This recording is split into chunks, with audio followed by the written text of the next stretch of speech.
Is skateboarding dying? If you care about skateboarding in any way, shape, or form, watch this video through to the end, and I need your help. I need your feedback. You can leave it in the comments below. Skateboarding is one of these wild industries. It has these crazy ups and it has these crazy downs. Times where it's really, really popular and it's doing really, really well, and then for apparently no reason, it will just sort of decline. And you have all of these various interesting industry situations occurring and all kinds of things happening. I recently started a podcast just so I can get in and dig in and interview people more and find out if there's anyone that specifically has a long history in skateboarding. I would love, love, love to interview you and find out your opinion of what is causing these wild ups and downs. And then we as a community of skateboarders can see what we can figure out how to do to just make skateboarding continue to grow.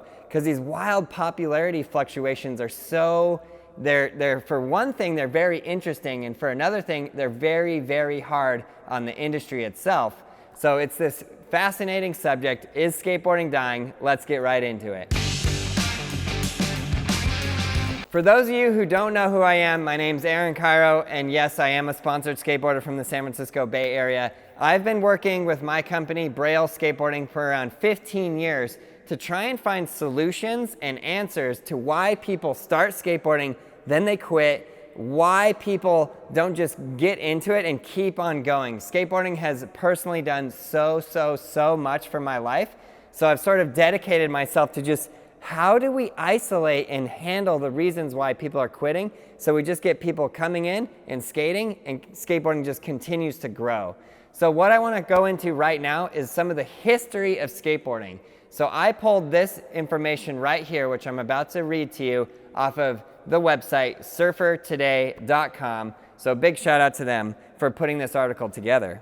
In the 1960s, the first skateboard boom was big, but manufacturers couldn't keep up with demand, let alone improve the product. As a result, skateboarders were faced with poor technology, that is, clay wheels and safety concerns. In the 1970s, the introduction of urethane wheels elevated the sport again. Still, by the end of the decade, skateboarding liability problems and the proliferation of BMX biking and roller skating caused another crash. The sport receded as it had done in the late 1960s, but a hardcore contingent kept the faith. Backyard ramps took the place of official skate parks, most of which had been bulldozed, and skate videos kept the fires burning. By the mid-1980s, vertical skating and street skating pushed the sport to dazzling heights. Then, again, as the decade closed, the skate industry faced a worldwide recession and was caught with a surplus of products. Coupled with this problem was the extremely negative tone that the industry had adopted. It was like an unruly teenager with the urge to destroy the past in order to create a new future. By the turn of the 1990s, the skate industry was its own worst enemy. A shakeup was needed. But while other skate busts had been brutal, this time the attrition was not so horrendous. Snowboarding's popularity helped many manufacturers and skate shops weather the blows.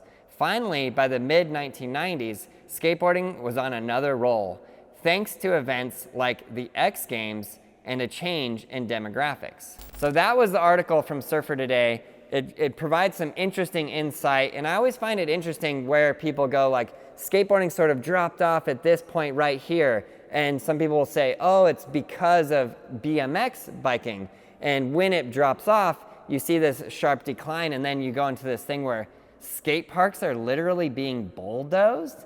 To me, that's like the craziest, wildest thing ever. I guess if, I always think of how this relates to other activities. I don't even necessarily want to put it in the box of a sport, but let's say basketball was really popular and then less people started playing basketball and then they went and bulldozed all the basketball courts. I just don't think that would ever happen. I think they would just leave them there. Like, why didn't they just leave all of the old skate parks there that were already there? I mean, it's a concrete park. If it's still working and functional, maybe it's fine. I have no idea. Like I said, a lot to learn, and I'm constantly learning on this, and these are some of my thoughts and opinions about it, but I think the subject is super, super fascinating, especially when you look at another extreme sport like rollerblading, which when the X Games was big in the 1990s, rollerblading was also really, really big. People were doing crazy tricks. There were really big rollerblade companies, tons of rollerbladers in the streets, and you had rollerblade magazines, all kinds of stuff. And then the next thing you knew, it almost seemed to me like it was pretty fast, almost like it probably took several years, but to me it seemed like an overnight thing. And then rollerblading just, I asked somebody the other day, what happened to rollerblading? And the answer I got was skateboarders ruined it by saying, oh, if you're a rollerblader, you're this, that, these names. And it was very like this harsh reality between skateboarders and rollerbladers, and they were clashing. And like skateboarders were cool and they would make fun of rollerbladers. And then this is the answer I got. And I don't even know if this answer is the true answer. I don't know that, you know, we could kind of debate this subject a lot, but it's very, very, very interesting because when skateboarding goes on a decline, it goes really fast. And then it seems to hit this rock bottom and then it starts to go boom, up in popularity. And some people will say, but it's more popular now than it ever has been. How would we know? We have to look at some figures, we have to look at some data. Recently, skateboarding has been sort of downtrending, as you can see on this Google Trends graph. So right here, this is the Google Trends graph of people who are searching on Google skateboarding. Does that necessarily mean that less people are skateboarding? I'll say not necessarily, but it does mean that the interest of people who are like, oh, wonder what skateboarding is about. And the less people are typing skateboarding into Google is kind of an indicator of less people being involved or interested in it. Not maybe necessarily the most direct indicator, but an interesting one for sure. So this graph has been declining since 2002 based on another report of an overall industry revenue. The slow dwindled down with a bump in 2016 and a spike in 2020. Okay, so what happened in 2016? Well, Braille skateboarding had one of its most absolute viral videos ever. That was the glass skateboard. When that occurred, it was really wild for us. It really also, I like to think that it brought a lot of new eyeballs into skateboarding. And I also want to say that I'm not just trying to take responsibility and say, oh, we're growing skateboarding, but that is my goal. There was some other very, very, very interesting things that occurred in 2016, which I actually think attributed more so than just some of those viral videos we made, which was, yeah, the glass skateboard video, and then our whole series of You Make It, We Skate It really started to take off in 2016. And that was a wild, cool period for us. But there are some other things that happened that you may or may not even know about at all. Some really, really big celebrities, namely Rihanna, I think, started this trend. Rihanna started wearing Thrasher. And you guys might know, all the skaters out there might know all the contention between the skateboarders saying, if you don't skate, don't wear Thrasher. But you know what was super, super interesting? Is all these big name celebrities like Rihanna start wearing Thrasher, and then all of this attention starts going to skateboarding. And I think that brought in a ton of new audience to skateboarding. And you can see on the Google Trends report on 2016, there is a spike right there. And I think that really, really attributed to it. But it's kind of interesting because you see, you have these like outside people, like clearly Rihanna's not a skateboarder. She's not doing kickflips, she's not doing tray flips. Does that mean that she should not wear Thrasher? You guys can leave it in the comments below and let me know what you think. Jake Phelps actually answered this in one of the interviews that he did, and I thought his answer was great, spot on, it was right on. It was amazing. I remember reading a quote that something about you didn't want like Justin Bieber and Rihanna rocking the brand though. That's not what I said. They took it out of context. The reason that they have their scribes go buy the shit, we send boxes to people that we think are cool. And what I said was, we don't send those clowns boxes. We don't send it. They buy the shit. So what? They buy it. They keep us on the road. That's it. That's what the mag is. I don't care if they wear it. If they're the ones going out and buying it, then keep on doing it. Of course. It's Thrasher. It's for life. But what it does do for skateboarding is it does bring a lot of attention to skateboarding, which some people might think, well, that's good or that's bad. And I think sometimes people go, that's bad, because a lot of times on this like really high spike, a lot of like big industry companies start going, whoa, skateboarding's really popular. Let's jump on the train and let's try and make money from that. And then when it starts declining, they yank out, and that makes the decline go way faster. Now, am I saying that like these big corporations are the reason for the skateboarding collapse? Some people have put forward that theory. I actually don't think that that is the real reason. I will get to what I think the real reason is here in a little bit, but let's keep going over this super, super fascinating situation. I almost think that those videos started to do better because of those stars and because of Rihanna's wearing the Thrasher, and then you start getting the search results on Google going up, and then the YouTube videos are a direct result of the search results on Google going up, and the whole thing starts to snowball and it starts to pile on, and then all these people go, man, we want to learn how to skate, which is very, very interesting. And you can see from January 1st, 2004, it was hugely popular, almost 4 times as popular as it was at the start of 2020. And then in 2020, the COVID lockdowns happened and a lot of people started skateboarding. The skateboarding popularity went through the roof. Tons of people were getting new skateboards and getting started, which was completely awesome. And then that peak died. January 1st, 2021, it just starts to continue down. And right now, in terms of the interest over time, it is at the lowest point it has been for a very, very long time. This graph I'm looking at right now only goes back to 2004, so I don't have the earlier data than that, but it is very, very interesting. From the industry reports that I received, it had its largest peak, the most skateboarders in the world, in the year 2002. And then from then, it's been dropping. So I think that the reason it's dropping is because we don't have enough new people coming into skateboarding, and skateboarding is really, really, really hard to understand. If you get a brand new person and you say, hey, what are these tricks? And you need to know kickflip, ollie, is it nollie, is it switch, is it fakie, was it double flip? Was it a dolphin flip? There's so many things to understand, and that's not even getting into like the factors of what tricks are cool or what tricks perform well. Whereas like in basketball, you know, what do you need to understand? Here's a ball, it needs to go in that basket. With soccer, here's a ball, it needs to go into that net. These two teams are working to kick the ball into the net of the other team. It's pretty simple to explain.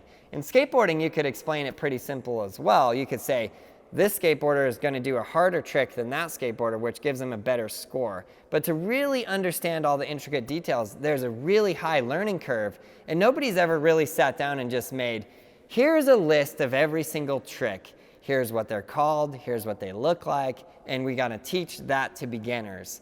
So do you think that that is a good thing? Do you think that would help skateboarding? I'm really, really interested in what you guys think and at how we can, as a group, turn around and just make that graph, make that Google Trends graph go through the roof. Let's go.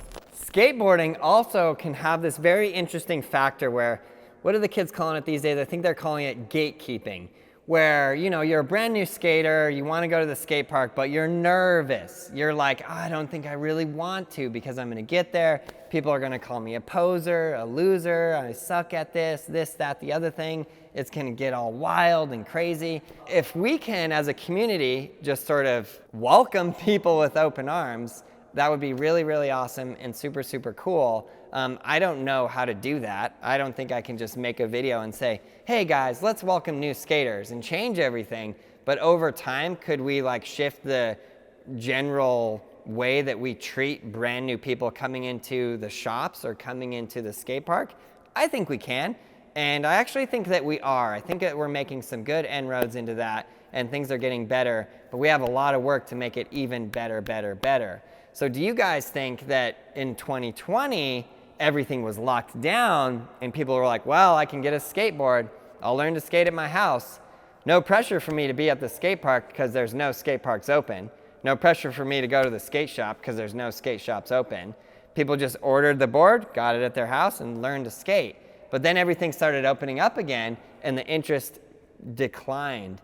And that created a very interesting thing with many skateboard companies where 2020, when it was huge demand, all of the skateboard companies were buying tons of boards, and now you have these warehouses overstocked and the boards are not moving like they were. Very, very interesting situation to be in, and it can be very hard for different companies to weather through that storm, push through and make it through to the next side. But if we don't have new people coming into skateboarding and we're recycling this machine, getting new people involved, we literally just won't grow, if that makes sense. Because you have people who are quitting skateboarding all the time. We know that. We know skateboarding is really hard.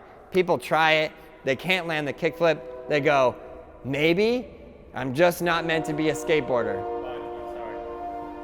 Train. So what can we do to grow skateboarding? How can we grow it? Is gatekeeping keeping skateboarding small? Is there a degree of gatekeeping that is necessary to keep skateboarding cool? I'll leave it in the comments below. These are very good questions that are really up to you, the community, to decide. And then we can work together as a group of skateboarders and grow this amazing, awesome community. Because like I said, skateboarding absolutely changed my life. I really, really, really love it. It taught me huge life lessons. And I think that once you get to a certain level of skateboarding, the only natural right thing to do is to turn around and give that gift to somebody else and pass it on to the next person and help this thing grow. So how can we best do that? I would love to read your responses to this video, so leave it in the comments below. Another factor that hit skateboarding in 2020, well, an actual event was in 2021, was skateboarding's first ever introduction into the Olympics. I'm also interested to see what you guys think. This is a very contentious thing for skateboarders. Some skateboarders think it's bad for skateboarding, it ruins skateboarding, and other skateboarders think it's great for skateboarding, it's bringing new audiences in. I think that there's sort of an interesting mixture. I can see both viewpoints, and I'm not just going to say the Olympics is good no matter what, but I will say the Olympics is good for bringing new eyeballs into the sport. Absolutely, 100% guaranteed. Is there any reasons why it's bad? Well, I think it can take away from a little bit of the artistic aspect of that, but I think that you just have to sort of section that off and go like, you can be the world's most creative, awesome, incredible skateboarder, and then when you're working on, let's say you are gonna go to the Olympics, like shout out Andy Anderson, who's an incredible, amazing, talented skateboarder, and then he goes to the Olympics, he has to put a contest run together, so there's certain rules which he kind of needs to conform to. So he did the best to like do those rules, but then also break out of it and show his amazing, awesome, he literally like doing freestyle in his run, so sick. So the only downside I can see to the Olympics is maybe putting it into sort of a cookie cutter, like, now you must practice. Like you'll have kids now that are growing up going, I am going to skateboard, I will be in the Olympics. I must learn hardest trick and just repeat and do it over and over and over and over and over. Whereas me as a kid, I was like, I have a skateboard, this is fun. I'm going to learn how to ride this because it's so fun, it's so challenging, and it's so amazing. And my hope is that we can still have the Olympics, use it as a platform to help push skateboarding to new audiences, get new people involved, but still maintain that same degree, that same level, that same passion that I had for skateboarding as a kid, that can continue to carry forward into future generations. I also would love your feedback on that idea. What do you think? Skateboarding in the Olympics, good or bad? Leave it in the comments below. But I really, really think that we have to, as a group or a community of skateboarders, we have to be very open to letting and allowing, and not only letting and allowing, but literally welcoming with open arms new people into this community, because that is the only way that skateboarding will grow. So you can see the ups and downs of the different waves of the industry, so to speak. You have magazines that are becoming insanely popular and then they just die out overnight. We've had Trans World Skateboarding is gone. Big Brother is gone. Some of these skateboard magazines that were really popular, just boom, gone. Thrasher Magazine, rock on, still going strong. Let it roll, let the good times roll. These guys are hardcore and they have made it through some of the most toughest times in skateboarding, which is incredible. And I feel like they're like one of those points that like when skateboarding hits the lowest, it doesn't matter. They're just keeping on crushing it, and they're helping the industry to go. And then you have the interesting part where professional skateboarders will go, and skateboarding is getting wildly popular, and they're getting paid really, really well, and then it just dies, and then they're like, have to sell their houses. They can no longer pay those mortgages. Very, very interesting things. And not that it's all about the money or that we have to make it about the money at all, because we need to keep skateboarding fun too, right? When you go and you get a skateboard, this is a toy. It is a thing that you will just enjoy to have fun learning how to do. It can teach you tons of things about yourself. It can push you in ways that you never thought possible. And you could take that skateboard and you could say, this will be my career. I'm gonna do this thing for likes on Instagram and sponsors and all of that. And that's fine if you wanna do that, but I would say just focus on the fun of riding that skateboard. Be an individual, be yourself, and see what you can do. See what creative outlets this skateboard can give you. I think of it more as like an art form, and you see all these cool, different, interesting people as individuals doing different tricks, filming different video parts, different contest runs, all of these things. And I think it's so rad to just celebrate that individuality. And it's been cool doing the podcast so far because I get all these different viewpoints of this is what skateboarding did for me. This is what I think skateboarding does for the community. But yeah, let's, as skateboarders, all work together to make this thing grow, which means we need to isolate the reasons why it's not. So in that Surfer Today article, they did mention one of the earlier things, like when skateboarding had clay wheels and you're pushing out into the world and kids are getting interested, then you have the parents going, skateboarding is dangerous.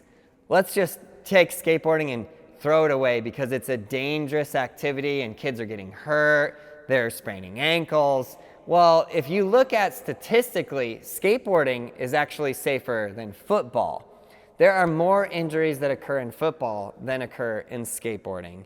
And I think that is true for many other sports as well. Now, I also want to say, if you learn skateboarding in the proper way, with what specifically I would call the proper gradient, the proper series of steps, from the absolute easiest tricks to the hardest, skateboarding is really safe. Especially if you're wearing a helmet, elbow pads, knee pads, you are safe. Think about football. You're wearing a helmet, you're padded up, you're pretty solid, but you're running full speed and then just getting nailed by another person full speed. Usually, I mean, sometimes that happens at the skate park. You're rolling and somebody else is rolling and you have a collision, but usually you're not doing that. That's where I bring it back to, as a beginner, you're starting slow, you're starting just learning how to do flat ground tricks. Where people get hurt on a skateboard is they just take it too fast. They get a skateboard, they see the ramp, they see other people skating the ramp and they go, wow, that looks rad, I'm gonna drop in. Wham! And they drop in, they get injured, and then they instantly get up and they go, I'm never going to do that again. Skateboarding is statistically safer than football, meaning you are more likely to get injured playing football than you are to get injured skateboarding. And with the advancements in safety gear, that has gotten even more truer over the years. So if football is more dangerous, then it must be less popular, right? Well, no. Football is hugely popular and is economically doing very well. And looking for the answer, I started researching other sports and how they grew, and I came across this article on basketball from historybits.com. The person responsible for the popular game was Dr. James Naismith. Dr. Naismith was a Canadian-American physical education teacher at the School for Christian Workers located in Springfield, Massachusetts. In 1891, Naismith was given 14 days to create an indoor game. The goal of this directive was to provide a creative and healthy indoor athletic distraction for a rowdy class of students during the brutal New England winter. Basketball became popular very quickly, and its popularity spread widely. The graduates of the YMCA school traveled across the country and introduced their new game to people in towns and cities across the land. Naismith and his players disseminated the rules of basketball freely, and the need for an indoor sport by many schools and organizations helped spread the popularity of the game. Naismith never imagined or witnessed the immense popularity and huge financials of basketball as we know it today. His biggest reward was when he was sponsored by the National Association of Basketball Coaches to witness his game of basketball become an official Olympic sport at the 1936 Games held in Berlin. So there is one major difference between football, basketball, and soccer that I see currently. They all had a way to learn and get started in a little more specifically. They all grew as part of an already established mandatory thing that everyone has to do: school. Everyone has to go to school and do PE, and they are given the option of what sports to take part in. Skateboarding is not on that list. But even more basic than that, skateboarding is extremely hard and can be very frustrating to learn. Your average PE instructor is not going to be able to teach skateboarding alone. I started thinking about how hard it is and how it could be made easier.